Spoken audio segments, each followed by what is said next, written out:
سلام.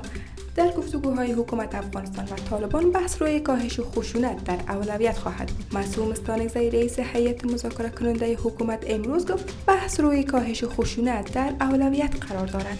وزارت دفاع ملی میگوید که در سطح خشونت‌های طالبان مسلح در کشور هیچ تغییری نیامده است. فواد امان معاون سخنگوی این وزارت گفته که در حال حاضر خشونت‌های طالبان در سطح بلند قرار دارد.